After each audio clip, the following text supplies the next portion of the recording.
High, আজকে বলবো block list নিয়ে।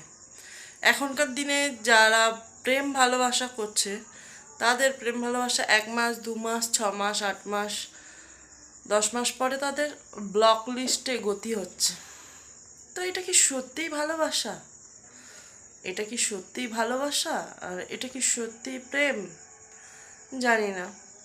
তবে হ্যাঁ, তোমার জীবনে যদি এরকম কোনোদিন হয়ে থাকে যে তুমি কাউকে নিজের জীবনের থেকেও বেশি ভালোবাসছো, বাট চলে যাচ্ছ ব্লক লিস্টে, তবে ভেবে নিও এটা ভালোবাসা না।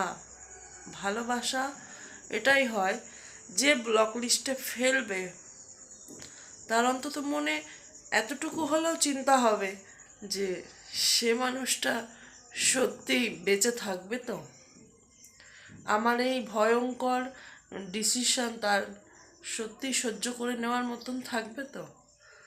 তো রিলেশনে যাওয়ার আগে বা কাউকে ভালোবাসার আগে, কাউকে মন দেওয়ার আগে একটু ভেবে নিও এই ব্লক লিস্টটা মন থেকে সহ্য করতে পারবে কিনা।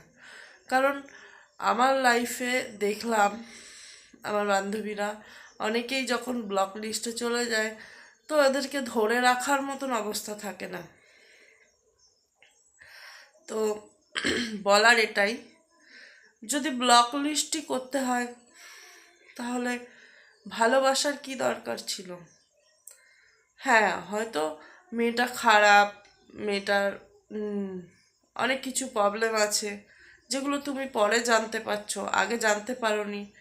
সেগুলো তো মিটিয়ে নেওয়া যায়। যদি মিটিয়ে নাও নেওয়া যায় তো ভালো মুখে বলা যায় যে আমার দ্বারা অসম্ভব, ব্লক লিস্ট করে তাকে এত বড় ধাক্কাটা না দেওয়াই ঠিক।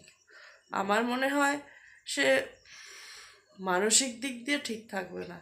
তো যারা প্রেম করছো, ভালোবাসছো, অন্তত তার সাথে একটু আলোচনা করো, ব্লক লিস্ট করো না।